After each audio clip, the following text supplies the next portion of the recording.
Assalamualaikum warahmatullahi wabarakatuh. Jumpa lagi dengan saya di channel Nursingpedia.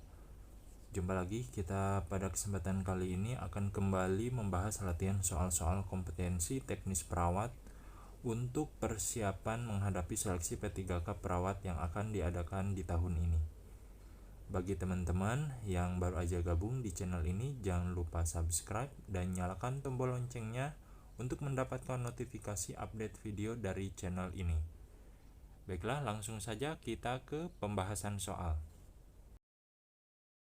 Langsung saja kita bahas soal pertama. Seorang bayi perempuan lahir 2 jam yang lalu di puskesmas. Hasil anamnesa, bayi menyusui kuat, BAK lancar, BAB 3 kali sehari. Hasil pemeriksaan, berat badan lahir 2400 gram, panjang badan 46 cm, suhu 36 derajat Celcius, frekuensi jantung 120 kali per menit, refleks hisap kuat, dan pemeriksaan fisik tidak ditemukan kelainan. Intervensi keperawatan yang harus diberikan kepada bayi pada kasus tersebut yaitu A. Letakkan di bawah lampu. B. Lakukan perawatan metode kangguru. C. Berikan infus dextrose. D. Berikan antibiotik. E. Rujuk segera. Pada soal pertama ini kita lihat data fokusnya yaitu berat badan lahir 2400 gram. Maka kondisi bayi termasuk ke dalam berat bayi lahir rendah dengan hasil pemeriksaan fisik dalam batas normal, sehingga untuk mencegah komplikasi hipotermi maka segera dilakukan perawatan metode kangguru. Kita lihat opsi jawaban lainnya, letakkan di bawah lampu. Jika bayi diletakkan di bawah lampu, kehangatan kurang dapat terkontrol dan tidak ada keuntungan terhadap aspek psikologis ibu bayi. Maka jawaban yang tepat untuk soal nomor 1 ini adalah B. Lakukan perawatan metode kangguru. Kita lanjut ke soal nomor 2. Seorang bayi laki-laki lahir 2 jam yang lalu di klinik dan sudah dilakukan IMD selama 1 jam. Bayi telah mendapatkan asuhan bayi baru lahir 1 jam pertama.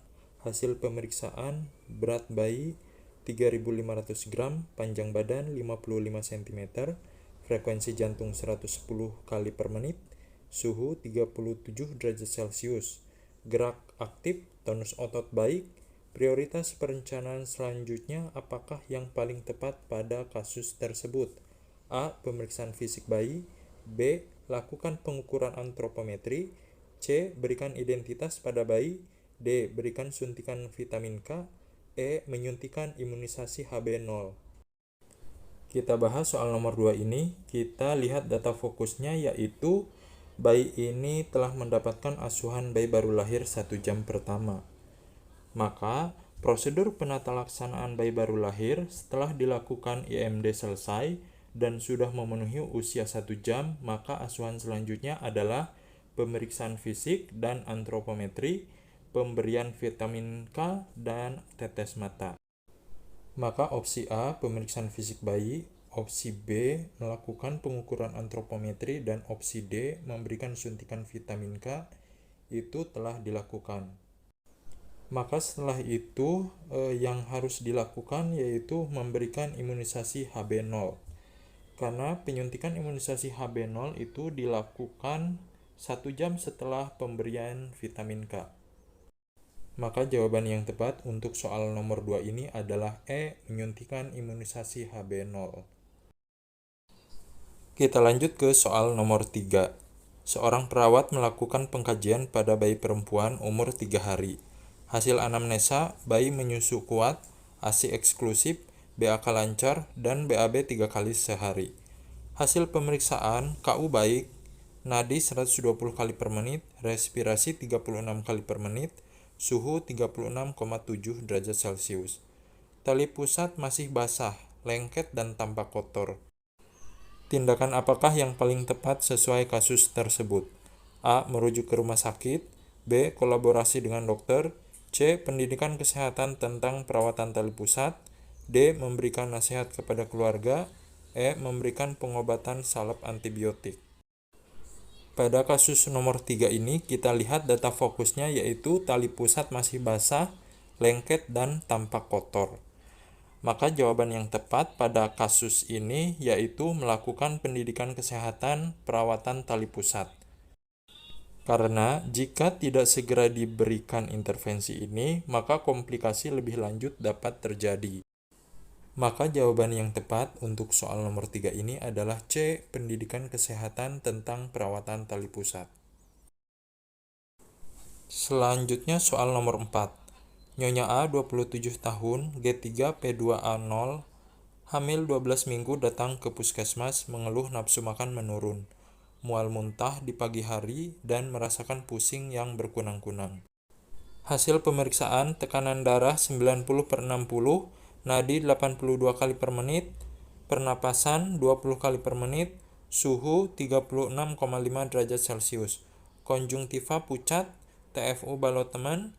Apakah pemeriksaan penunjang yang sesuai dengan kasus tersebut? A. Darah rutin, B. Pemeriksaan urin reduksi, C. PP tes, D. Pemeriksaan kadar Hb, E. Pemeriksaan urin protein. Untuk soal nomor 4 ini kita lihat data fokusnya yaitu pasien ini mengeluh pusing yang berkunang-kunang, kemudian konjungtivanya pucat. Keluhan-keluhan tersebut biasa terjadi pada ibu hamil pada usia kehamilan pada trimester pertama. Konjungtiva yang anemis menandakan adanya gejala anemia kehamilan. Maka pemeriksaan penunjang yang sesuai dengan kasus tersebut adalah D. Pemeriksaan kadar Hb. Kita lanjut soal nomor 5. Seorang perempuan umur 48 tahun datang ke pos bindu dengan keluhan haid yang tidak teratur sejak 6 bulan terakhir. Hasil anamnesa, haid terakhir 2 bulan yang lalu, akseptor AKDR, sering susah tidur, banyak berkeringat di malam hari, serta ibu merasa sangat khawatir. Hasil pemeriksaan tekanan darah 130/90, nadi 88 kali per menit, suhu 36,7 derajat Celcius, abdomen tidak teraba adanya massa, PP tes negatif. Pendidikan kesehatan apakah yang paling tepat untuk kasus tersebut? A. Terapi hormon pengganti untuk mengurangi gejala menopause, B. Perubahan hormonal selama masa perimenopause, C. Diet tinggi kalsium untuk mencegah osteoporosis, D. Olahraga teratur untuk memperkuat tulang, E. Pemakaian kontrasepsi hormonal. Baiklah, langsung saja kita bahas soal nomor 5 ini. Keluhan yang dialami oleh ibu tersebut merupakan keluhan yang dirasakan lazim terjadi pada ibu menjelang masa menopause atau selama masa perimenopause atau klimakterium. Penjelasan atau pendidikan kesehatan terhadap perubahan hormonal yang terjadi penting diberikan kepada ibu agar tidak merasa khawatir terhadap perubahan yang terjadi. Maka jawaban yang tepat untuk soal nomor 5 ini adalah B. Perubahan hormonal selama masa perimenopause. Kita lanjut ke soal nomor 6. Seorang perempuan umur 50 tahun datang ke puskesmas mengeluh keputihan. Hasil anamnesa tidak gatal, encer, tidak berbau, tidak haid sejak 2 tahun yang lalu. Hasil pemeriksaan tekanan darah 130/80, nadi 84 kali per menit, suhu 36,8 derajat Celcius. Abdomen tidak teraba massa dan tidak merasakan nyeri tekan. Pemeriksaan apakah yang diperlukan untuk menegakkan diagnosis pada kasus tersebut? A. Pap smear, B. Darah, C. Urin, D. IVA, E. USG. Kita lihat data fokusnya yaitu ini pasiennya sudah berumur 50 tahun, artinya sudah menopause. Namun pasien masih mengeluh keputihan. Maka pada kasus ini perlu kita curigai adanya kasus keganasan. Untuk melakukan screening kasus keganasan di puskesmas, kita bisa melakukan pemeriksaan IVA test. IVA test merupakan cara sederhana untuk mendeteksi adanya kanker leher rahim sedini mungkin. Maka jawaban yang tepat untuk soal nomor 6 adalah D. IVA test. Selanjutnya soal nomor 7. Seorang perempuan 26 tahun, G1P0A0, hamil 30 minggu, datang ke poli kandungan rumah sakit dengan keluhan tungkai bengkak sejak 2 hari yang lalu.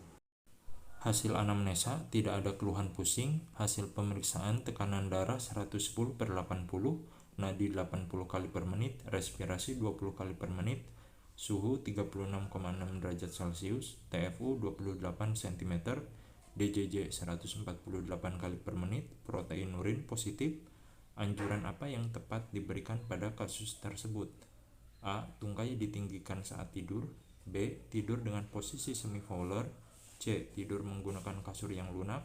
D. Jalan-jalan waktu pagi selama 1 jam. E. Anjuran merendam kaki dengan air hangat. Ibu hamil dengan keluhan tungkai bengkak akan mereda dengan posisi kaki lebih tinggi supaya aliran darah balik di pembuluh darah vena menjadi lancar. Karena sudah menjadi fisiologisnya, klep pembuluh darah balik pada ibu hamil tonusnya melemah akibat dari pengaruh hormon progesteron. Maka jawaban yang tepat untuk soal nomor 7 adalah A. Tungkai ditinggikan saat tidur. Selanjutnya soal nomor 8. Seorang perawat puskesmas melakukan kunjungan rumah pada ibu hamil umur 24 tahun G1P0A0 usia kehamilan 10 minggu dengan keluhan mual muntah di pagi hari sejak 1 minggu yang lalu. Hasil pemeriksaan tekanan darah 110/80, nadi 88 kali per menit, suhu 36,5, respirasi 20 kali per menit. TFU belum teraba, HCG urin tes positif. Anjuran apakah yang paling tepat pada kasus tersebut? A. Makan sering dengan porsi kecil. B. Menghindari makanan yang terasa pedas. C. Menganjurkan makanan tinggi karbohidrat. D. Mengkonsumsi buah yang mengandung vitamin C. E. Meningkatkan frekuensi makan makanan berlemak. Kita lihat data fokus pada soal ini, yaitu adanya keluhan mual muntah. Keluhan ini merupakan keluhan yang umum terjadi pada ibu hamil di trimester pertama kehamilan.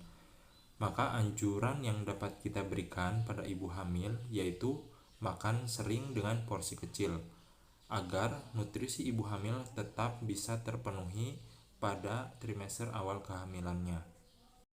Maka jawaban yang tepat untuk soal nomor 8 adalah A. Makan sering dengan porsi kecil. Demikianlah pembahasan soal kita pada kesempatan kali ini. Semoga bisa bermanfaat bagi teman-teman pejuang P3K tahun ini. Bagi teman-teman yang baru aja gabung, jangan lupa like, share, dan subscribe channel ini. Dan jika ada yang ingin didiskusikan, teman-teman bisa tuliskan di kolom komentar. Terima kasih atas perhatiannya dan sampai jumpa di video selanjutnya. Assalamualaikum warahmatullahi wabarakatuh.